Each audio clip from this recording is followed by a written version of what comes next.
Arriving at APL this past summer to participate in an on-site field study with the Modular Prosthetic Limb, MPL, Les Baugh and his girlfriend were excited about the possibilities.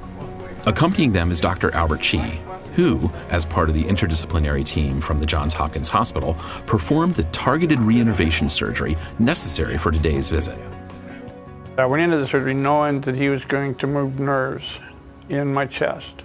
I remember when I first come out from under it, the pain I'd never had. I don't even remember the original being that much excruciating pain, but I imagine part of that my mind blocked out anyway. Les had lost both limbs in a freak electrical accident over 40 years ago and is excited to become the first shoulder-level amputee to have the MPL fully and wirelessly integrated into his body. Get started with really intensive training with our pattern recognition system.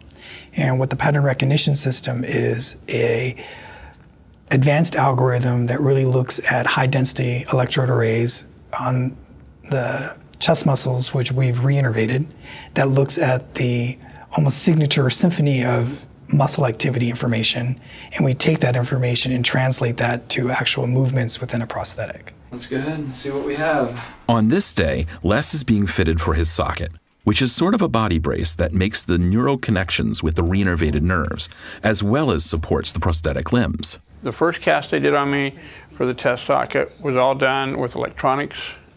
They took like a scanner and just started walking around my body, and they just painted it on the screen, and boom, they sent it off, and I get out here and it fits.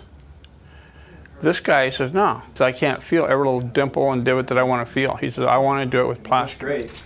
And this old school is working out so much better than the modern. While the socket got its finishing touches, the team took the next step and had Les work with the virtual reality system that mimics the actual prosthetic arms. Relax. Let's do some elbow up. Good. Relax.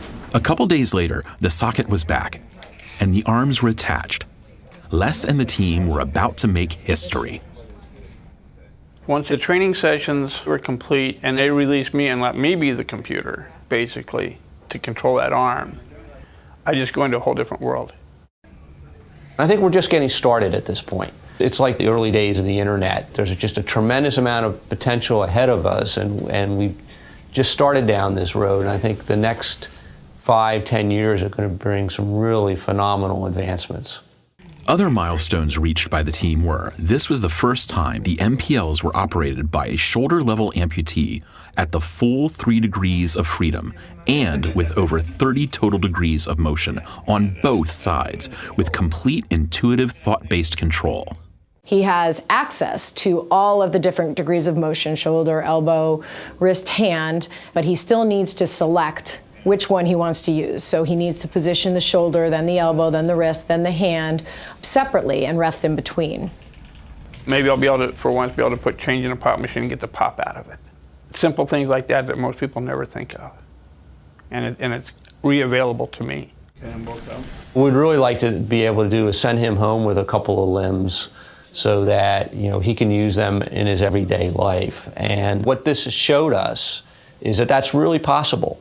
All of us on this RP 2009 team, regardless of the type of patient we're fitting, are committed to making every effort to see that this ultimately reaches the end user in a way that they can actually utilize it. That's awesome.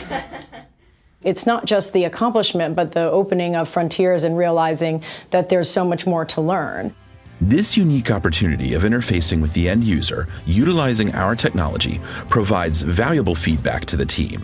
Feedback that will assist this DARPA-developed technology in helping wounded warriors and others to regain the 27 degrees of freedom possessed by the human arm.